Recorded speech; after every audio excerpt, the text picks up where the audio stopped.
Hello friends, आता आपण बघूया लग्नानंतर होईलच प्रेमचा 11 मेचा एपिसोड रिव्ह्यू.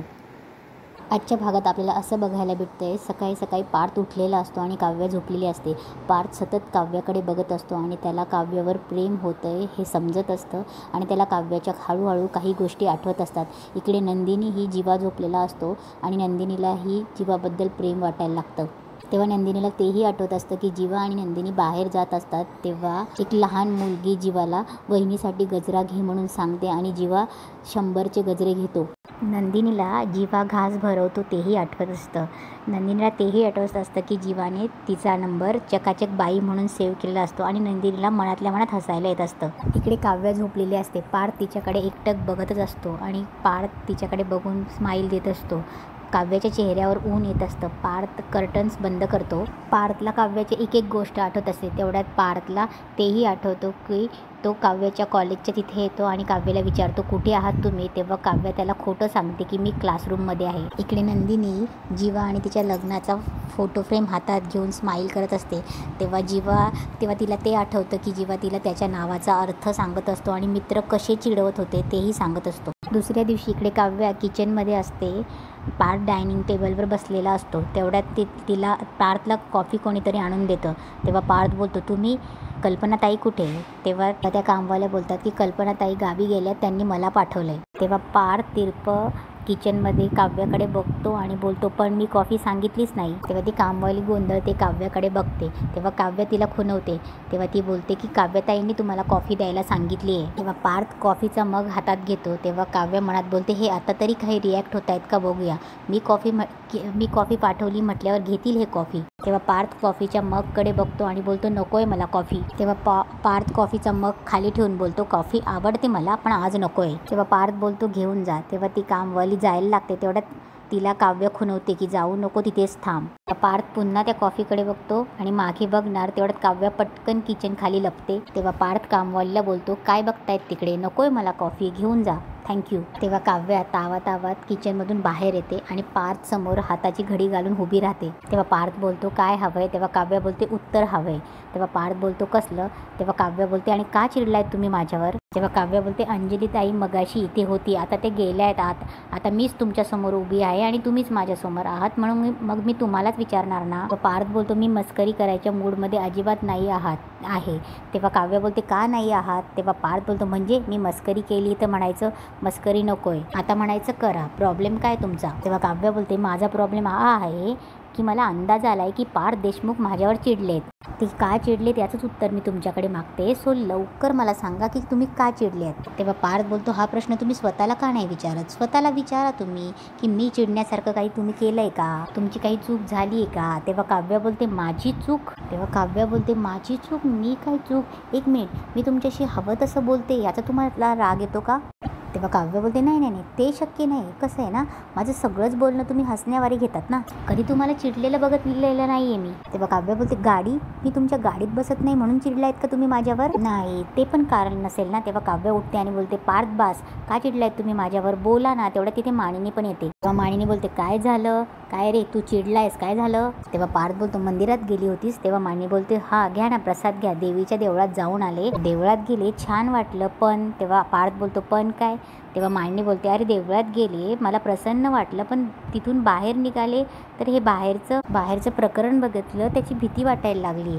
तेव्हा काव्य बोलते कसलं प्रकरण. तेव्हा पार्थी बोलतो काय झालं. तेव्हा मानिनी बोलते तुला नाही माहीत, अरे हे शेजारचे देशमाने काका आहेत ना, आपल्या शेजारचा बंगला, त्यांच्याकडे काल रात्री चोरी झाली म्हणे. तेव्हा पार्थ बोलतो चोरी. तेव्हा मानिनी बोलते हो त्यांच्याकडे देशमाने काका एकटेच राहतात म्हणे, त्यांची बायको गेल्यापासून ते एकटे असतात, त्यांची मुलं पण परदेशात असतात आणि मी असं ऐकलं काल 2 चोर डायरेक्ट त्यांच्या घरातच घुसले. काकांनी अडवण्याचा प्रयत्न केला म्हणे पण त्या चोरांनी टॉर्च मारली डोक्यात आणि जेवढी घरात कॅश होती तेवढी घेऊन पळून गेले. तेव्हा काव्य आणि पार्थ एकमेकांकडे बघतच असतात. पार्थ बोलतो बरे आहेत ना ते.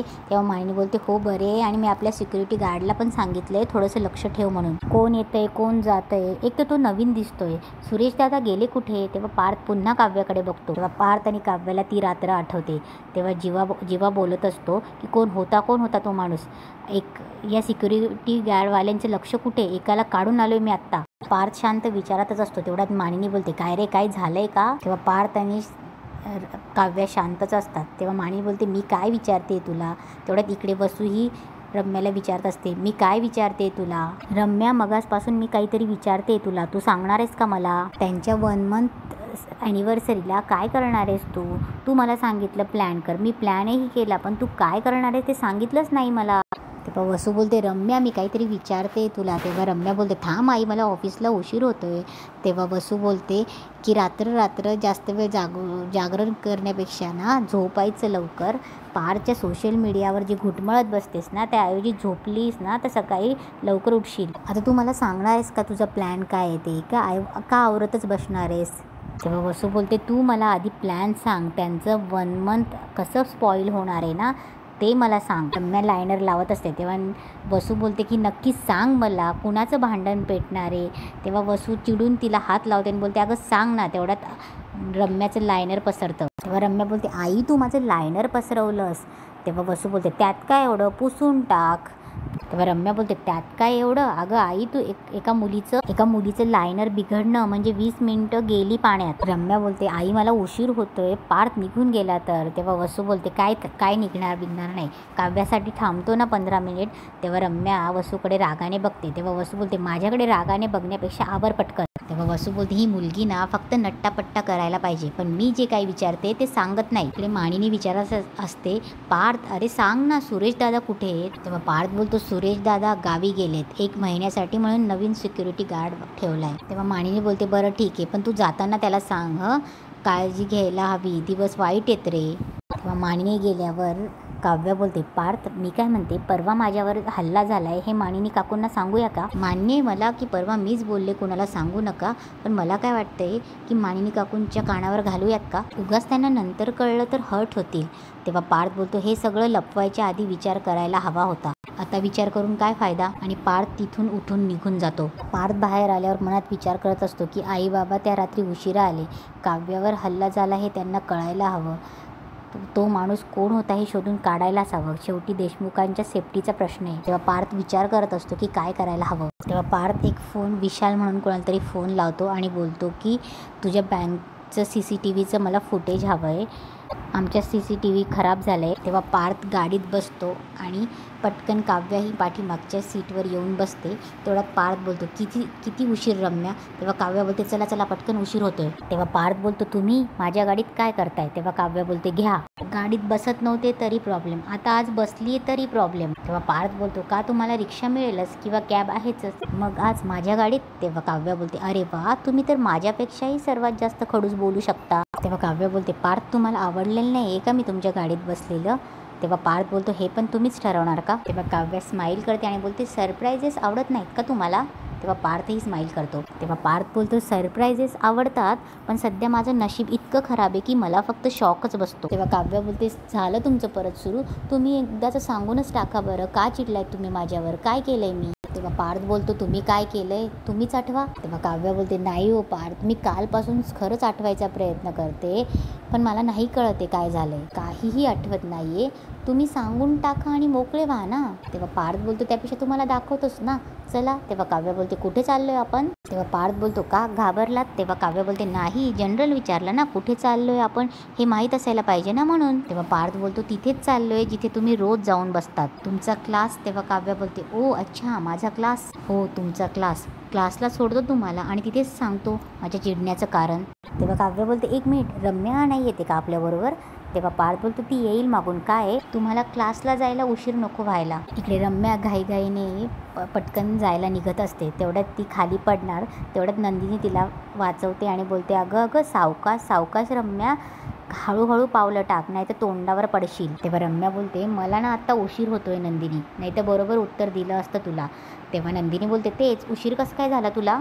तेव्हा नंदिनी बोलते तूच म्हणतेस ना मी लवकर झोपते आणि लवकर उठते म्हणून विचारलं. तेव्हा नंदिनी बोलते आणि असंही तुला आवरायला वेळ नाही मिळाला आहे हे चेहरा बघून तुझं कळतच आहे. तेव्हा नंदिनी बोलते असो तू जा निघ, उशीर होतोय ना तुला, कॅब मिळणार नाही तर. तेव्हा रम्या बोलते कॅब आणि मी, तू विसरतेस का नंदिनी, माझा पार्थ मला रोज बरोबर घेऊन जातो ऑफिसला, त्याच्या बाजूला बसून जाते मी, माहिती आहे ना. तेव्हा नंदिनी बोलते हे असं करतेस ना, हे असं करतेस बघ, तूच सांगितलेली ससा कासवाची गोष्ट विसरून जातेस. सांगतेस? तेव्हा रम्या बोलते कसली गोष्ट? तेव्हा नंदिनी बोलते अगं ससा कासवाची गोष्ट. आज काय झालंय माहिती? आज ससा मेकअप करत बसला आणि कासव केव्हाच गाडीत बसून निघून गेलंय. इकडे काव्या मुद्दामूनच पार्थशी बोलण्याचा ट्राय करत असते. गाडी छान आहे तुमची पार्थ, किती मायलेज देते? पार्थ बरं झालं आज मी तुमच्या गाडीतनंच क्लासला जाते. ऊन किती आहे बाहेर बघा, रिक्षाने गेले असते तर घामाने पूर्ण भिजून गेले असते मी. पार्थ काहीच बोलत नसतो. तेव्हा काव्या मनात बोलते इतकं काय ॲटिट्यूड देतोय? एकतर कधी नव्हे तर मी इतकी बडबड करते आणि हा देशमुखांचा आर्किटेक्ट तर उगाच भाव खातोय. इतकं काय झालं यांना? कालपासून एवढा सस्पेन्स क्रिएट करून ठेवलाय की आता भीती वाटायला लागली मला. तेव्हा इकडे रम्या बोलते काय? तेव्हा नंदिनी बोलते हो अगं पार्थ काव्याला बाय करायला सहज खिडकीतून बघत होते तर मला काय दिसलं, काव्या आणि पार्थ दोघंही एका गाडीने निघून जात आहेत. मस्त बाय केलं मी दोघांना. वा, दोघांच्या लग्नाला 1 महिना पूर्ण झाला आहे आणि मस्त दोघं गाडीने गेले. छान प्रगती केली आहे ना दोघांनी. तेव्हा रम्या बोलते हे सगळं तू मला का सांगतेस? तेव्हा नंदिनी बोलते अगं तुला नाही सांगणार मग कोणाला सांगणार? तुला खूप काळजी असते ना तुझ्या मित्राची. आता काव्या स्वतःहून गाडीत बसल्याय म्हटल्यावर पार्थ खुशच असतील. कॅब शोधतेस ना? अगं जा, उशीर होतोय ना तुला. तेव्हा रम्या जायला लागणार. तेवढ्यात नंदिनी तिचा हात पकडते आणि ऑफिसमध्ये पोचल्या 1 मंथ ॲनिव्हर्सरी त्यांना विश कर, आनंद होईल त्यांना. रम्या रागाने तिथून निघून जाते. नंदिनी तिला हसून बाय करते आणि तिथेच आजचा एपिसोड संपतो.